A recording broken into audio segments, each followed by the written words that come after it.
მოგესალმებით საქართველოს ფინანსთა სამინისტროს საგამოძიებო სამსახურმა საქართველოს გენერალურ პროკურატურასთან კოორდინაციით უკანონო სამეწარმეო საქმიანობის განხორციელებისა და უკანონო შემოსავლების ლეგალიზაციის ფაქტთან დაკავშირებით რუსეთის ფედერაციის 5 მოქალაქე დააკავა.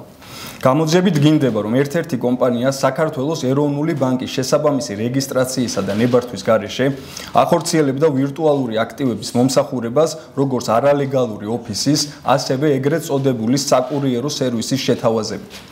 ბოლო რამდენიმე თვის განმავლობაში ახდენდა ასობით მილიონი ლარის ექვივალენტი ვირტუალური აქტივების ტრანზაქციას, რითიც ჩართული იყო ქვეყანაში საერთაშორისო უკონტროლო ტრანზაქციების განხორციელებაში.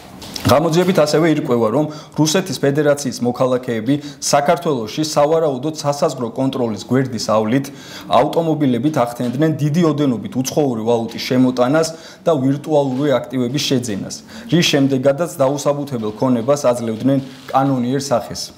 მიუხედავად მსხვილი ოპერაციებისა, ფიგურანტ კომპანიასა და ფიზიკურ პირებს ბიუჯეტში თანხის გადახდა არ უფიქსირდებათ.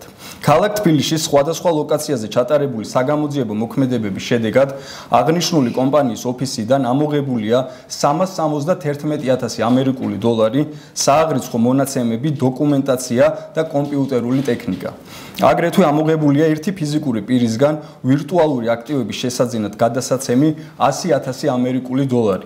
რუსეთის ფედერაციის სანომრე ნიშნის მქონე ავტომობილებიდან 250,000 ამერიკული დოლარი. ჯამში 721,000 ამერიკული დოლარი.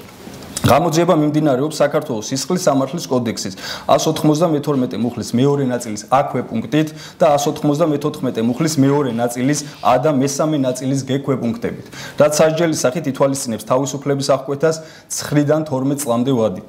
გამოძიების ფარგლებში ტარდება შესაბამისი ღონისძიებები აღნიშნულ დანაშაულებრივ ქმედებაში ჩართული სხვა პირების დადგენა-მხილების, გადასახადისათვის თავის არიდებისა და შესაძლო უკანონო შემოსავლების ლეგალიზაციის დამატებითი ფაქტების გამოსავლინად.